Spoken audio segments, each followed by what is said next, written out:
If you're one of the lucky few that are still able to get out there on the water in December right now, what I want to talk about is some of the best baits that you're going to have the opportunity to throw in some of these conditions to catch some of the biggest bass of the entire year and still have some great days out on the water. So stay tuned, you're not going to want to miss this video.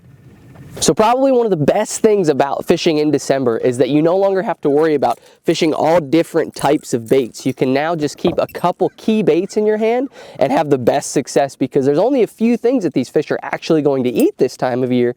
And so if you keep those baits in your hand and just cover water with it, you're going to be way better off than trying to second guess yourself like we typically do all throughout the warmer months because there's so many different baits those fish will eat. And the first bait that I want to talk about is going to be a jig. So everybody knows that the power of a jig is pretty much unparalleled in the bass fishing world. It's just one of those baits that really catches them all year long.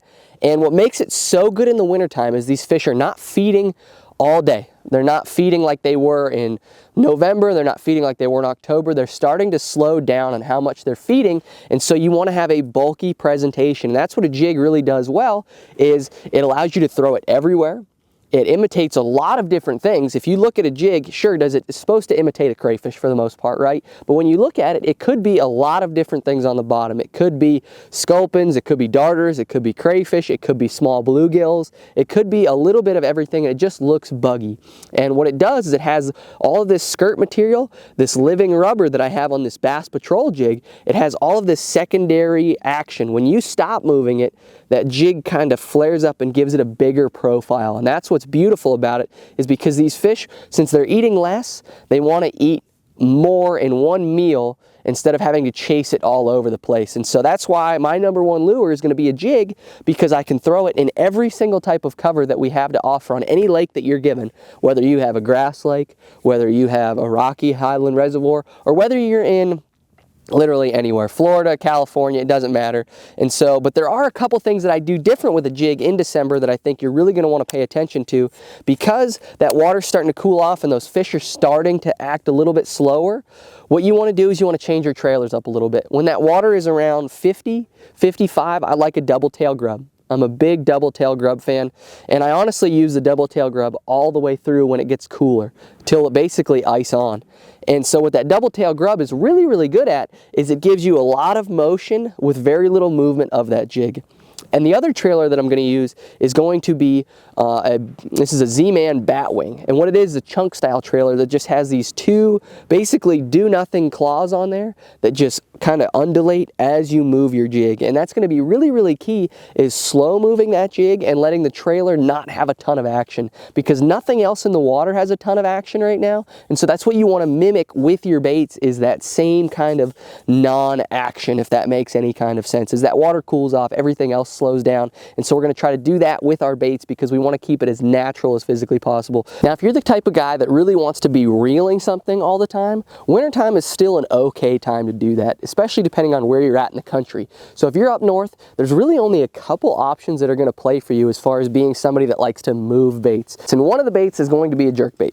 If you're a guy that's like, I have ADHD, Kevin Van Dam style, where you're like, I need to be moving a bait all the time, picking up a jerkbait and throwing it literally dawn to dusk is going to be a great option, because it's going to be a bait that those fish are going to be triggered on, those fish are still going to eat, and you can move like you have ADHD all day long, right? I love it. I throw it all the time because it's a bait that I can feel like I'm still working a lot, but I'm still able to trigger those fish in conditions where most other baits are really not going to be able to trigger them. And this is just a bait that works good from Minnesota all the way to Florida and everywhere in between, all throughout the entire country.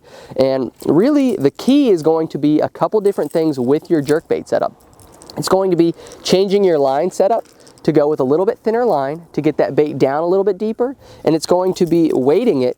I have mine weighted, this 6 cents provoke, to where it balances perfectly in the water, to where it just perfectly suspends. That's going to be really key, because you might have to throw a couple pauses in there depending on how cold your water actually is. If you get your water down into the 40s, you might want to do twitch and wait, you know, that twitch, and you wait a couple seconds and then start working it. Versus if you get a warming trend like we have today, it was 20 degrees last night, now it's all the way up to almost 50, you can see with this sun beating directly in my eyes, is I'm going to be able to work that bait a little bit faster as the day goes on. But this morning, I was going to probably want to work it a little bit slower because those cold nights are going to have those fish kind of laid back a little bit, right? And so that's what you have to think about with a jerkbait. It's still a great option, but you just have to change how you work it depending on the conditions that you're presented with at that specific given point in time.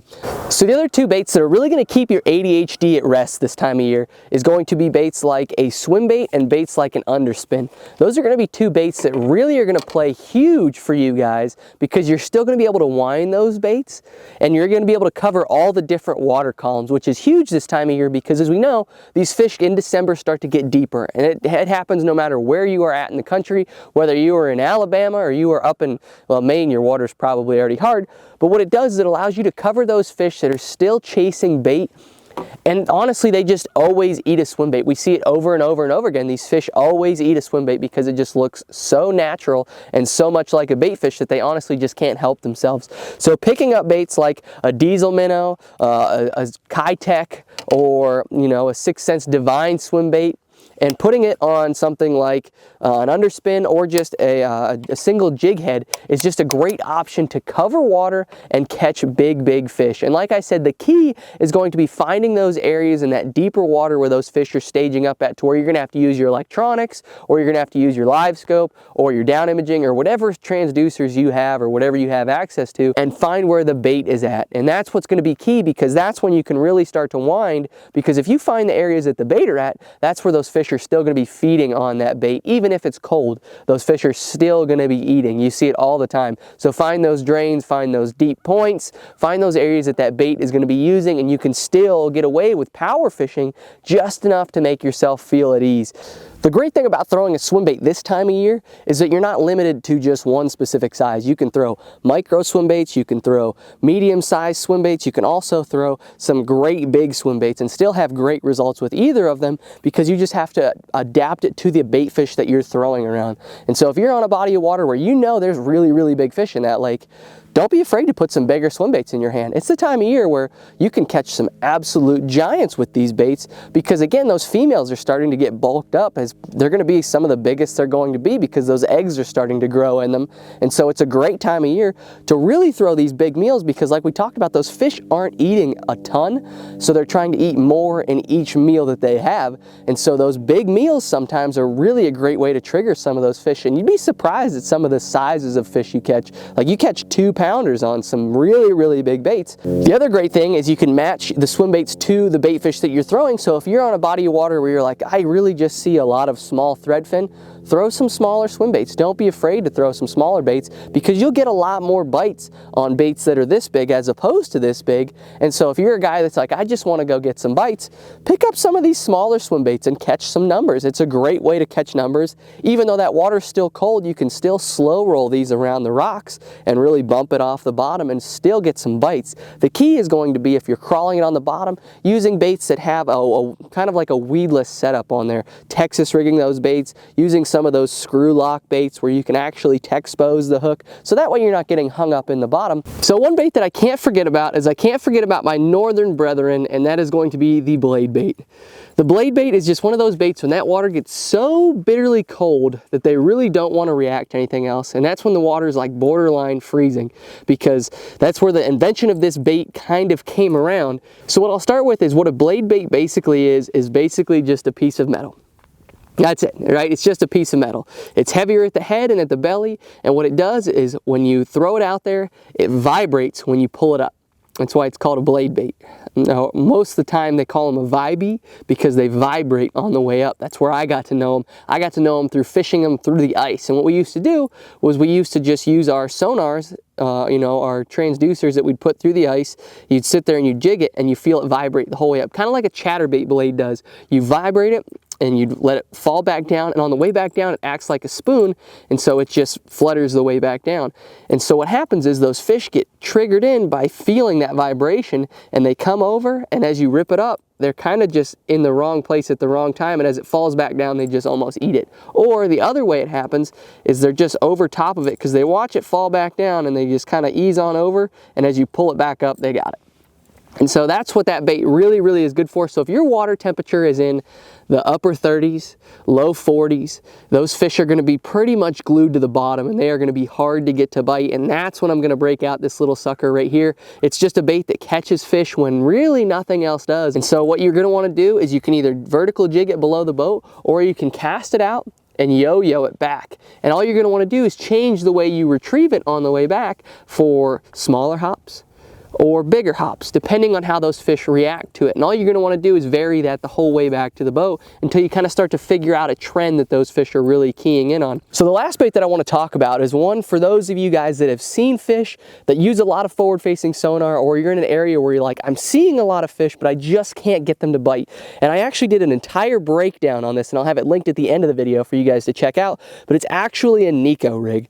And that's going to be kind of surprising to a lot of northern guys, but for the southern guys, it's going to make a ton of sense because those fish are still chasing bait quite heavily in December right now. And so if you have a lot of spotted bass in your lakes, if you are one of those guys that sees fish chase your bait in time and time again on Panoptics, or just like you bring it up and there's fish chasing bait in, or you see them blow up shad out in the middle and then they just disappear and you can't get them to eat anything else, that's when I reach for this Nico rig. And all it is a Yamamoto 5-inch Senko, and what I do is I use my Panoptics, I look around, I find where those fish are at, I fire it over top of them, and what it is those fish will come up, and I use a 16th ounce weight, a 16th or a 32nd, depending on how deep those fish are at, and you throw it over top of those fish, and they'll come up. Sometimes they'll eat it on the fall, but a lot of times what they'll do is they'll follow it all the way to the bottom. You'll shake it on the bottom and they'll pick it right up, and it's a great way to catch those fish that are being super finicky that you're really not going to have a chance at otherwise.